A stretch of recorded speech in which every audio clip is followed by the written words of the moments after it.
A tragédia que se abateu sobre o Parque Rodoviário na Zona Sul de Teresina, ela se desenhou com o tempo. Nós estamos aqui com um mapa que mostra a região, o local onde a tragédia aconteceu. Essa imagem é de 2016, foi feita por satélite. E nós temos aqui uma imagem que vai dar uma ideia para você de como aconteceu. Você está vendo a imagem em tela inteira aí na sua casa. E nós vamos agora explicar o que exatamente aconteceu e que provocou essa tragédia. Essa parte que você está vendo aqui é a lagoa, essa parte aqui. Nós estamos aqui com o terminal rodoviário Lucídio Portela, nessa região. A BR que passa em frente ao terminal Lucídio Portela. E aqui a lagoa que se formou. Ela se formou dessa parede, aqui é uma pequena estrada do clube da Telepisa. E aqui tem um muro. Ele se formou desse muro para cá. Toda essa área se transformou em lagoa. E aqui as galerias que passavam por baixo do clube e por baixo da comunidade, que é esta aqui. O clube serviu como uma espécie de dique de contenção da água que se acumulou em toda essa região, até o limite, até não suportar mais. Cedeu a estrada, cedeu o muro, cedeu a galeria por causa de algum tipo de impedimento, algum tipo de obstrução, algum tipo de entupimento que a prefeitura ainda não conseguiu identificar. O fato é que a lagoa se formou nessa região, rompeu aqui o clube da Telepisa, que é essa parte central aqui, ó. Isso aqui tudo é o clube da Telepisa. Rompeu, arrastou clube, arrastou casas, 40 casas nessa região, que aqui é o Parque Rodoviário, até chegar ao Rio Poti, que fica mais à frente. Esse é o desenho da tragédia. E ontem, desde ontem, o repórter Christian Souza acompanha todos os detalhes, procura informações, percorre as casas e tenta trazer o drama vivido pelos moradores, pela comunidade do Parque Rodoviário na Zona Sul de Teresina. O choro de quem perdeu tudo. Não tenho nada dentro de casa, se acabou tudo, carro e tudo. Não ficou nada lá em casa emprestado, geladeira, tudo se acabou. Nem entrar dentro de casa não posso, porque carregaram tudo. Até as coisas de comida que eu comprei hoje. Móveis, eletrodomésticos, carros, tudo isso no meio de muita lama. Foi o cenário que encontramos na noite de ontem no Parque Rodoviário, Zona Sul de Teresina. Com a forte chuva, uma lagoa localizada em um terreno abandonado transbordou e a água invadiu as casas. A enxurrada provocou a morte de uma idosa, identificada como Graça Bacelar. Uma criança de 3 anos e 7 meses foi levada para o Hospital de Urgência de Teresina, mas não resistiu. Era Flávio Josiel Alves da Silva. Na residência de seu João, perda total. A maior preocupação dele, quando percebeu o alagamento, foi salvar a própria vida e também a vida da esposa, subindo nessa árvore. Quando eu vi a água estourando tudo lá fora, aí eu corri, olhei lá fora. Aí quando eu vi a casa ali desabando, eu corri aqui para dentro. Quando eu corri aqui para dentro, aí minha mulher estava botando as coisas na geladeira ali. Eu chamo ela, corre para cá que a água está invadindo. Aí nós subimos aqui e ficamos aqui até o alagamento passar. Não, é entregar para Deus. Deus é o dono de tudo. Essa é a Rua 3 aqui no Parque Rodoviário, uma rua que também foi bastante atingida. A gente vê ali aquela casa, por exemplo, ó, entrou água na casa inteira, o portão está destruído. É a casa da Raquel. Ela não estava em casa, mas os filhos dela estavam. Quantos filhos você tem, Raquel? 4. Quem estava na casa no momento? Era a Andressa, ele, o João Miguel e a Adriele. E a outra estava para o hospital no Monte Castelo. Aí, você estava no hospital? Estava no hospital, desesperada por aqui nessa água, todo o tempo vim de pé do Monte Castelo. Eu fiquei louca pensando nele, porque ele disse que tinha uma criança boiando. Aí eu fiquei louca, agora que eu tinha conseguido minhas coisas, que foi a geladeira, tudo. Ela acabou com tudo, eu não tenho mais nada, eu só estou com essa roupa do corpo. E meu filho também, ó, perdeu tudo. E eu tinha ido para o hospital com a outra de 7 anos. Perdeu tudo, não tenho mais nada. Hoje eu não sei onde é que eu vou ficar com minhas filhas. Não sei.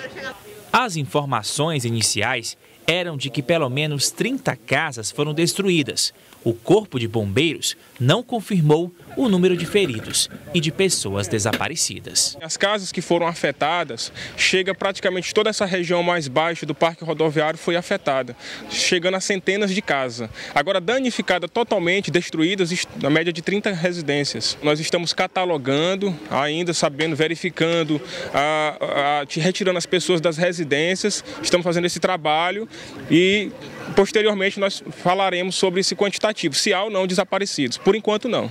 Defesa Civil do Estado e do município estiveram no local ainda no fim da noite, assim como o prefeito Firmino Filho. Moradores alegam que já sabiam dos riscos que a lagoa oferecia e já tinham pedido providências ao poder público. Muito triste, porque já vieram por umas poucas vezes para lá para vir ajeitar esse negócio, não vieram. Aí só vem quando acontece um negócio desse, né? Aí a galera entupiu, aí a água veio forte, aí aconteceu isso aí. A prefeitura promete investigar o caso. Eu, como superintendente da SDU Sul, não tive nenhum conhecimento, não chegou nenhuma reclamação, até porque ali é um clube que está, como todo mundo aqui já falou, é um clube que está abandonado. Esse clube ele está há muito tempo fechado, a gente não tem acesso e pelo que as informações que a gente ouviu aqui de vários moradores também, é de que lá se formou uma lagoa e essa lagoa transbordou com a forte chuva e infelizmente aconteceu essa tragédia aqui nesse local. Esse acidente que aconteceu aqui, nós vamos ainda investigar as causas, mas aparentemente era uma espécie de uma lagoa abandonada e que não suportou o peso da chuva durante todo esse período. Então nós vamos apurar saber exatamente o que aconteceu e eventualmente ver a questão das responsabilidades.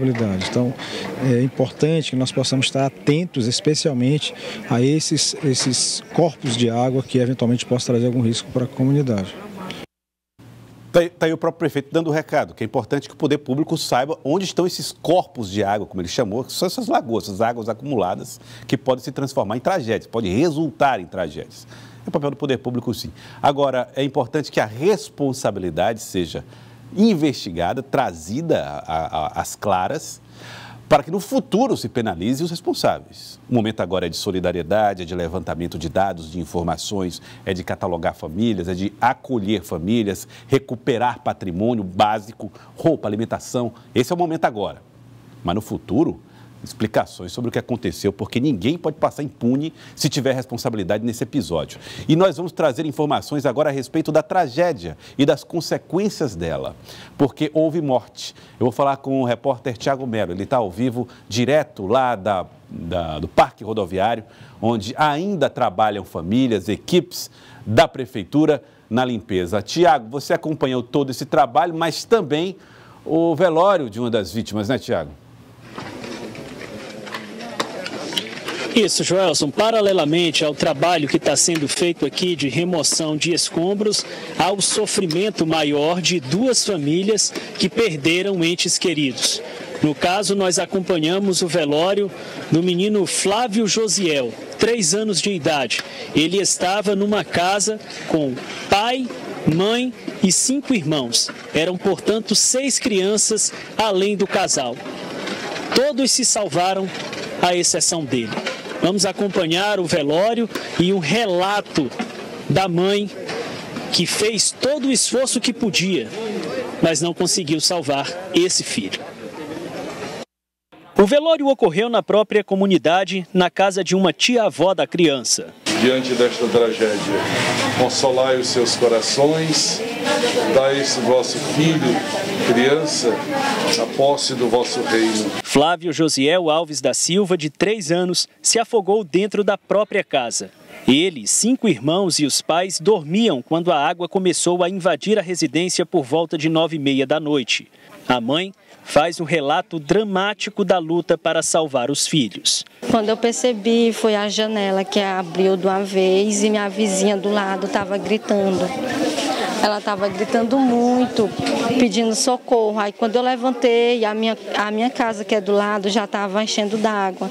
Aí foi a hora que eu acordei minhas crianças, que a gente estava todo mundo dormindo. Aí eu acordei as crianças e falei, bora para lá, porque o quarto era lá embaixo. Aí a gente tinha que vir para cima. Aí quando a gente veio para o lado de cima, eu botei todos em cima de uma estante. Aí o meu pequenininho, que eu fui pegar ele para botar em cima da estante, a água já tinha levado. Aí quando eu fui puxar ele para mim poder alcançar ele para me botar lá junto com o menino, a geladeira me puxou. Quando ela me puxou, ela me jogou para a parede. Aí atingiu minha mão aqui e a minha perna. Aí eu fiquei sem ação de fazer mais nada, só pedi socorro, socorro, socorro.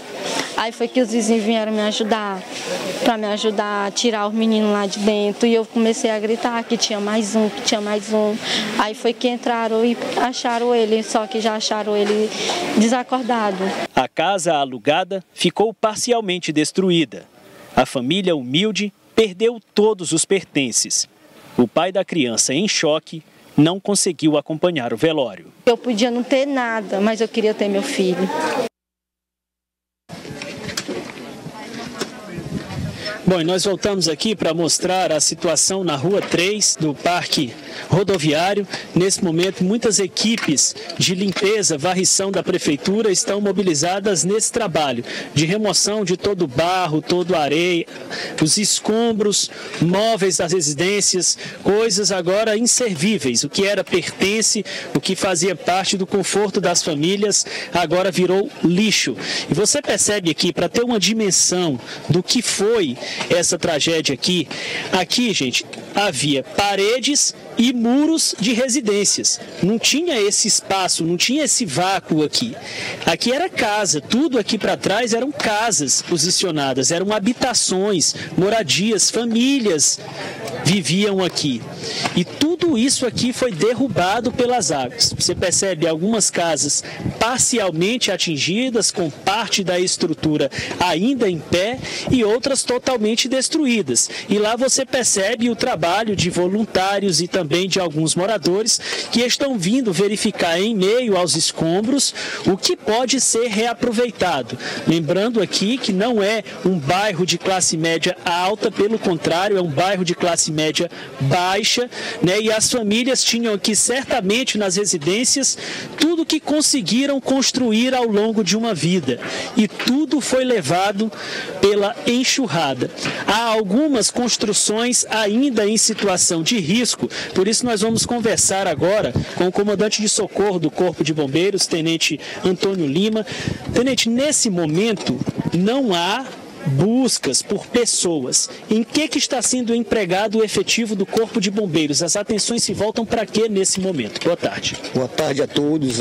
As buscas foram realizadas ontem mesmo, no momento do acontecido à noite, e deu continuidade pela parte da manhã. Foi feito todas as buscas pela parte da manhã, não constatou mais vítimas, somente fizemos isolamento e a verificação das estruturas da residência abalada pela enxurrada. Nesse momento nós estamos aqui como preventivo, fazendo isolamento das áreas atingidas e orientando as pessoas que estão trabalhando no local. Vocês podem ver aí, tem pessoal de limpeza, voluntário e pessoa autorizada para fazer o cadastramento das famílias atingidas em residências. Bom, a gente percebe e até entende que muitas vezes, na ânsia de verificar se ainda algo pode ser aproveitado, o morador tente entrar na casa, na moradia onde ele vivia.